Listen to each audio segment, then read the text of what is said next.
L'histoire réécrite, un vétéran noir rassemble une foule à l'aéroport pour aider son ancien commandant. L'aéroport Charles de Gaulle à Paris était bondé ce jeudi après-midi. Des voyageurs pressés se croisaient dans tous les sens. Parmi eux, le sergent-chef Amadou Diallo avançait, vêtu de son uniforme militaire. Ses sacs de voyage pendaient lourdement sur son épaule. Il rentrait chez lui en permission après un entraînement à la base de Mourmelon. Fatigué mais heureux de retrouver sa famille, il se dirigeait vers sa porte d'embarquement.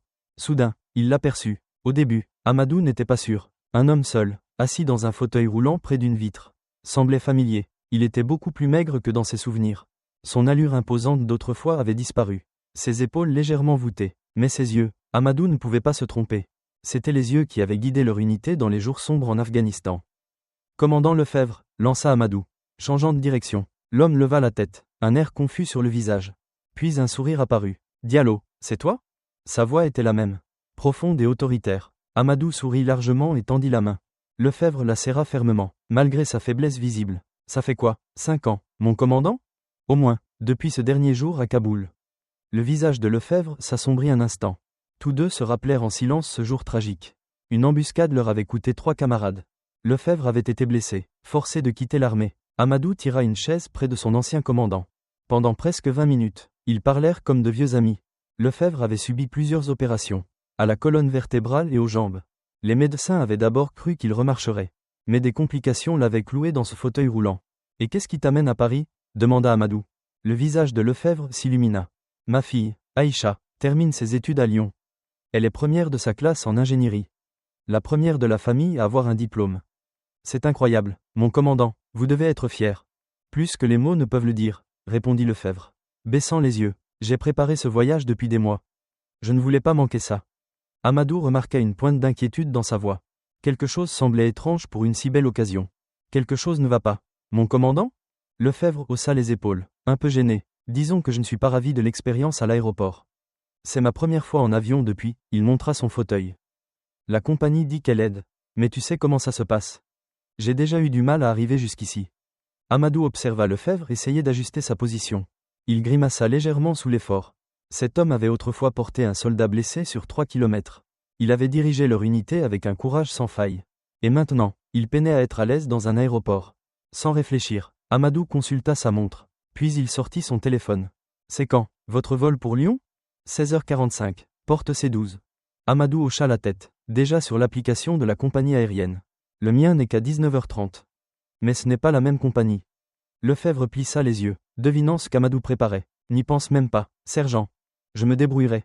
Amadou leva les yeux, déterminé. Lefebvre reconnut ce regard, celui des jours de combat. Avec tout le respect que je vous dois.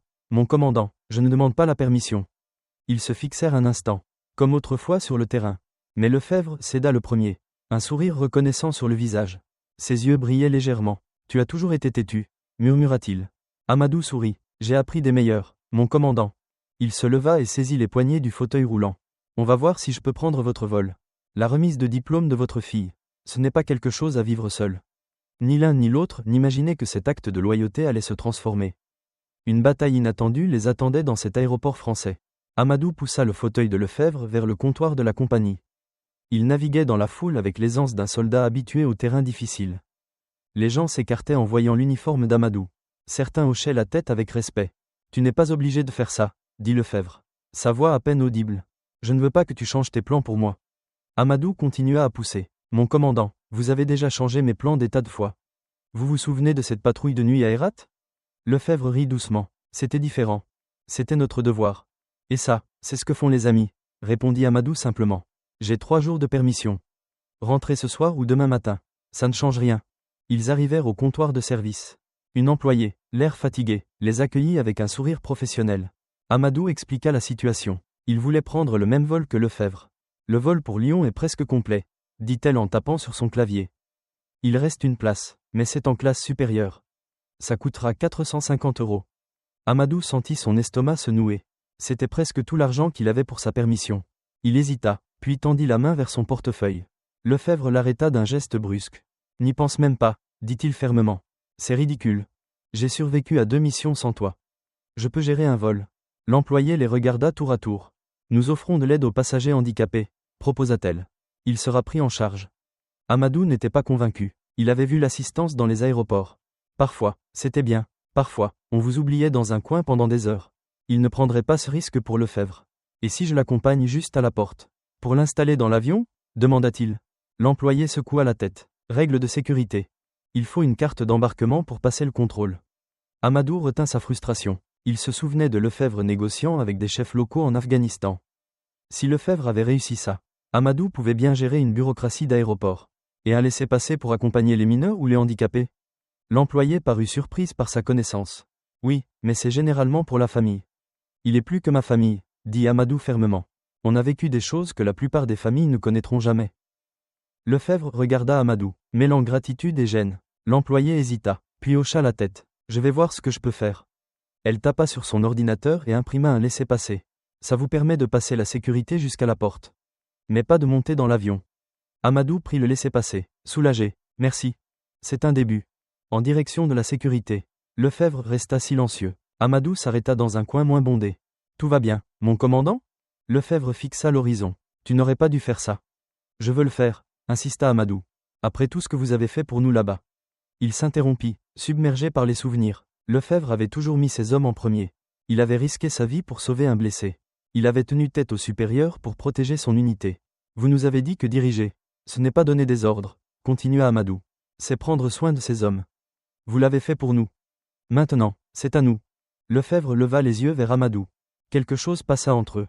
Une compréhension muette, un lien forgé dans les routes poussiéreuses d'Afghanistan. Merci, dit enfin Lefebvre. La voix rauque. Amadou hocha la tête et reprit le fauteuil roulant. Il ne savait pas encore que le contrôle de sécurité serait la partie facile.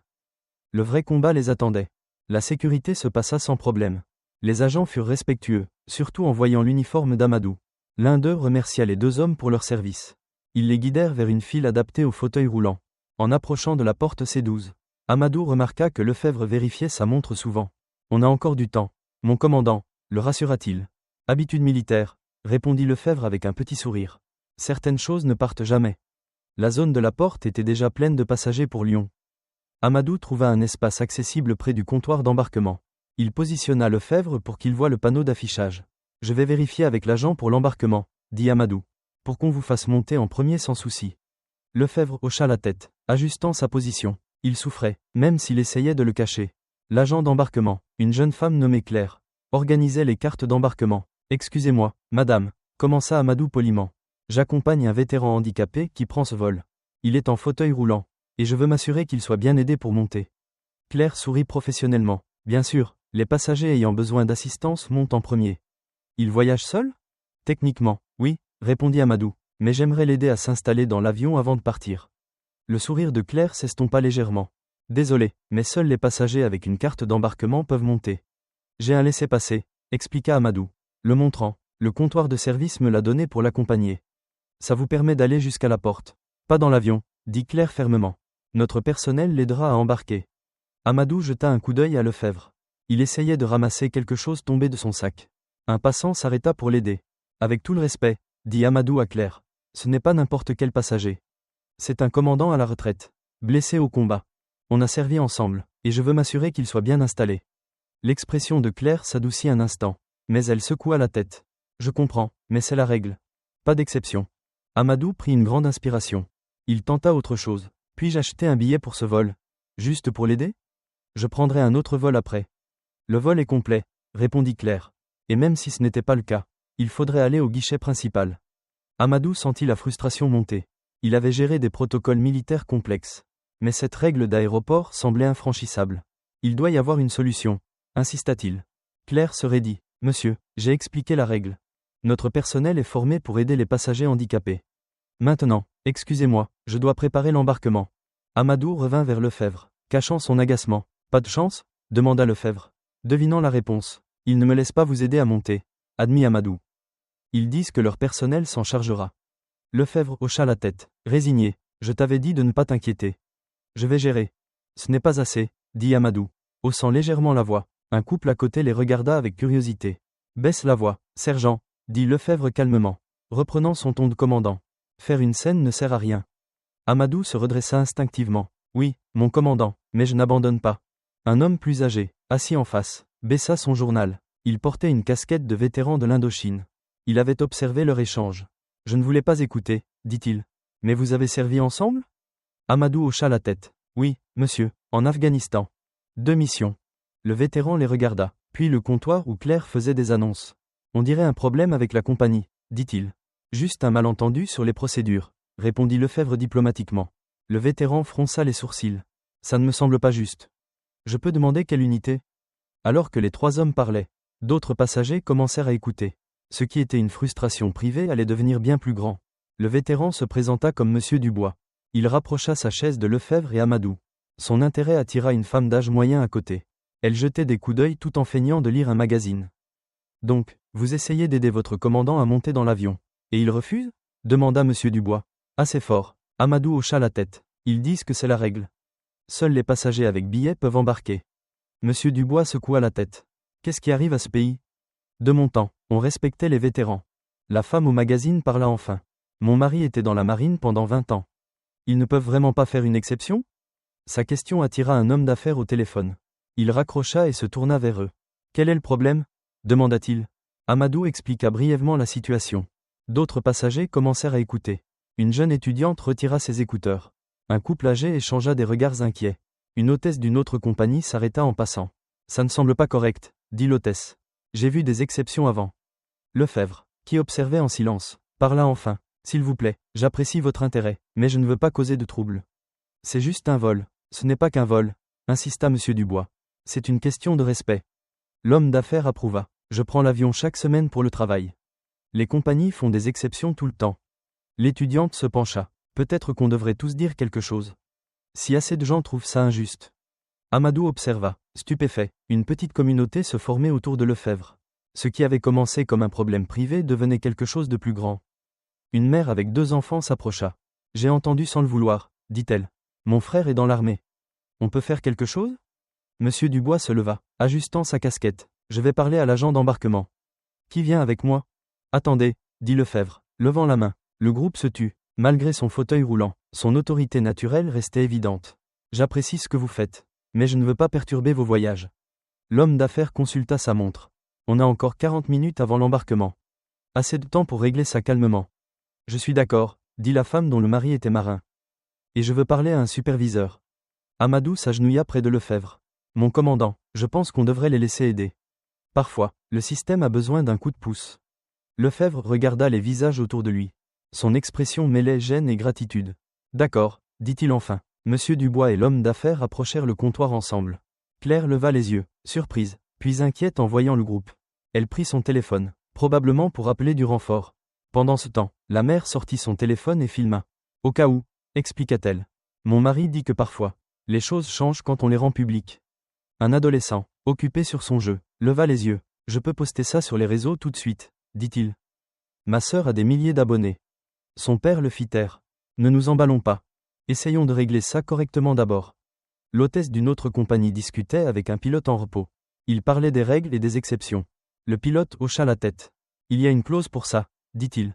C'est à la discrétion du superviseur. Mais c'est possible. Amadou ressentait des émotions mélangées. Il était touché par l'élan des inconnus. Mais il craignait d'embarrasser Lefebvre, qui détestait montrer sa faiblesse. Comme s'il lisait ses pensées. Lefebvre tapota son bras. Ça va, sergent, murmura-t-il. Parfois, il faut tout un village. Une annonce retentit dans les haut-parleurs. Superviseur à la porte C12. Superviseur à la porte C12. La tension monta. 5 minutes passèrent avant l'arrivée du superviseur. C'était un homme grand, cheveux grisonnants, l'air fatigué par des années de crises aéroportuaires. Claire l'attira à l'écart, parlant à voix basse, désignant le groupe autour de Lefebvre. Le superviseur ajusta sa cravate et s'approcha. Bonjour, mesdames et messieurs. Je comprends qu'il y a un souci avec nos procédures d'embarquement. Monsieur Dubois avança. Oui, il y a un souci. Ce soldat veut aider son commandant à s'installer. Et votre personnel refuse. Je vois, dit le superviseur. Neutre. Monsieur, vous êtes passager sur ce vol? Demanda-t-il à Amadou. Non, j'ai un laissez-passer pour accompagner le commandant Lefebvre. Mais on m'a dit que ça ne suffit pas pour monter dans l'avion. Le superviseur hocha la tête. C'est notre règle standard. Oui. L'homme d'affaires intervint. Il doit y avoir des exceptions. C'est un vétéran décoré, blessé pour notre pays. Je comprends votre préoccupation, répondit le superviseur. Mais nos règles sont là pour la sécurité. Une femme en tailleur, silencieuse jusque-là, se leva. Je suis membre platine de votre compagnie, dit-elle, montrant sa carte. Je fais plus de 100 000 km par an avec vous. Et j'ai vu des exceptions pour des raisons bien moins importantes. Des murmures d'approbation parcoururent la foule. J'ai vu des gens monter tôt juste pour ranger leurs sacs, ajouta quelqu'un. Et les familles aident souvent les personnes âgées, dit un autre. Le superviseur leva les mains pour calmer la situation. S'il vous plaît, je comprends, mais il y a des procédures. Parfois, il faut revoir les procédures, coupa le pilote en repos. Il s'avança, montrant son badge. Je vole pour une autre compagnie, mais je sais qu'il y a de la flexibilité. Ce n'est pas casser les règles. C'est les appliquer avec humanité. Lefebvre, observant la scène, parla enfin. Monsieur, dit-il au superviseur, je ne veux pas de traitement spécial. Mais j'ai besoin de quelqu'un en qui j'ai confiance. Qui connaît mes besoins. La mère qui filmait arrêta son téléphone. Regardez ce qui se passe ici, dit-elle, montrant la foule. Nous sommes des inconnus, mais nous pensons tous que ce n'est pas juste. Ça ne vous dit rien ? L'étudiante approuva vivement. On ne vous demande pas d'enfreindre la loi. Juste de faire preuve de souplesse pour quelqu'un qui a tout risqué pour nous. Le superviseur regarda les visages autour de lui.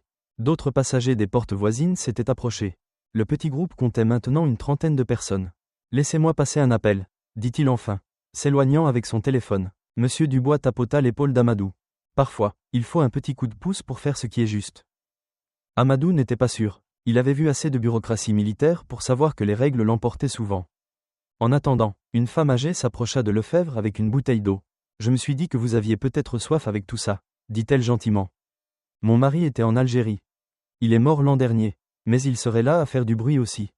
Lefebvre la remercia sincèrement. Ce geste simple semblait l'émouvoir plus que tout. L'homme d'affaires consulta sa montre. L'embarquement commence dans 15 minutes. Ils doivent décider vite.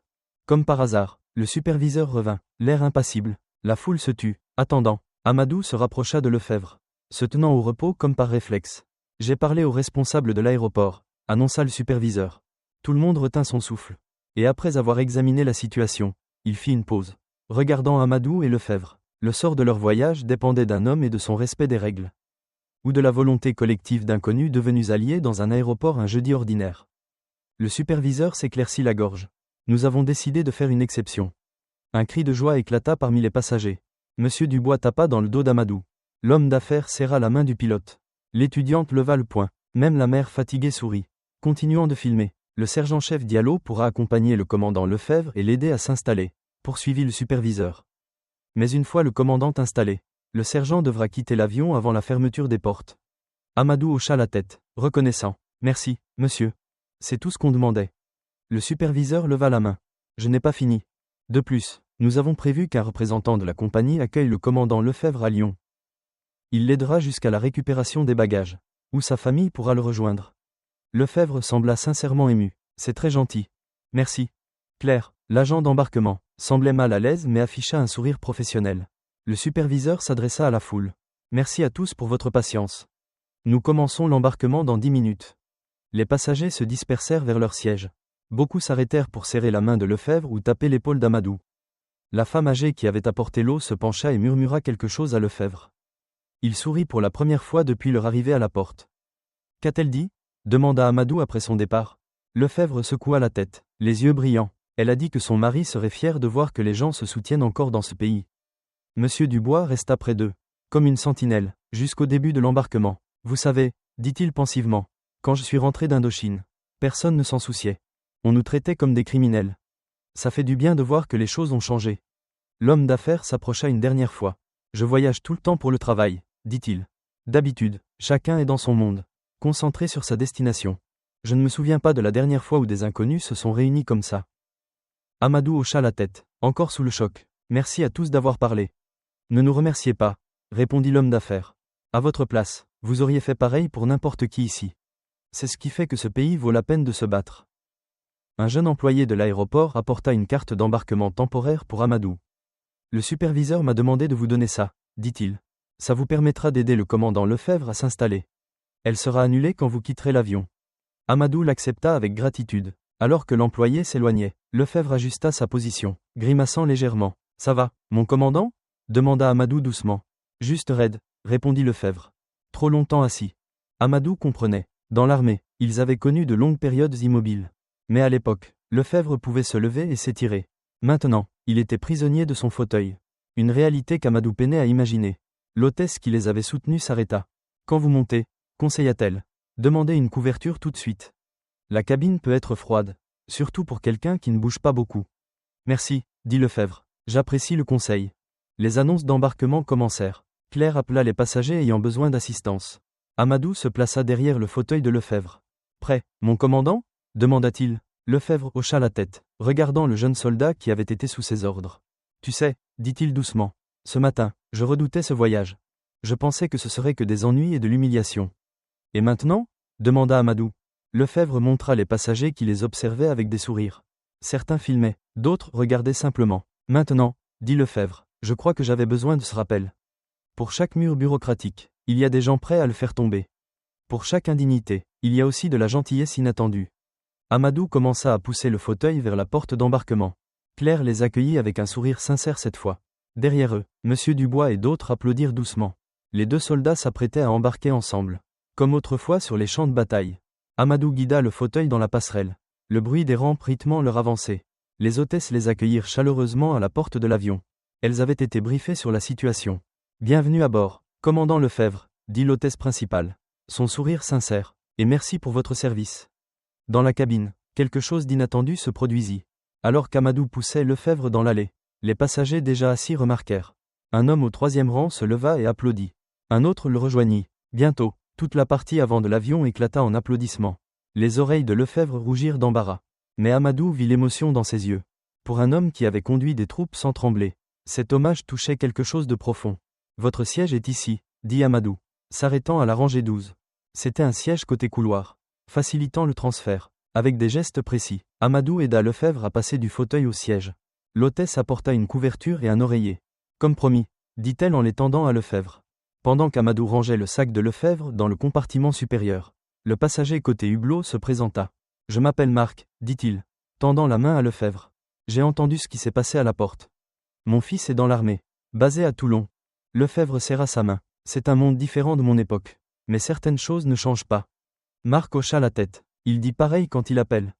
Amadou finit d'arranger les affaires et s'agenouilla près de Lefebvre. Autre chose dont vous avez besoin avant que je parte. Mon commandant ? Lefebvre regarda le jeune soldat qui avait servi sous ses ordres. Tu as déjà fait plus qu'assez. Diallo. Je rends juste une fraction de ce que je vous dois, répondit Amadou doucement. L'expression de Lefebvre devint sérieuse. Tu ne me dois rien. Jamais. Avec respect, ce n'est pas vrai, dit Amadou. Cette nuit près de Kaboul, quand on était coincé. Vous êtes revenu pour nous, malgré les ordres de repli. Lefebvre secoua la tête. N'importe quel commandant digne de ce nom l'aurait fait. Mais ils ne l'ont pas fait. Vous, si. Amadou consulta sa montre. Je dois y aller avant qu'il ferme les portes. Lefebvre saisit son bras. Le geste rappela à Amadou les briefings avant une mission. Ce moment où Lefebvre s'assurait que chaque soldat connaissait sa valeur. Prends soin de toi, sergent, dit Lefebvre. Vous aussi, mon commandant. Votre fille sera fière de vous voir à sa remise de diplôme. Alors qu'Amadou se levait pour partir, les applaudissements reprirent dans la cabine. Cette fois, Amadou sentit son visage chauffer. À la porte de l'avion, le superviseur attendait. Merci, dit Amadou sincèrement. Le superviseur hocha la tête.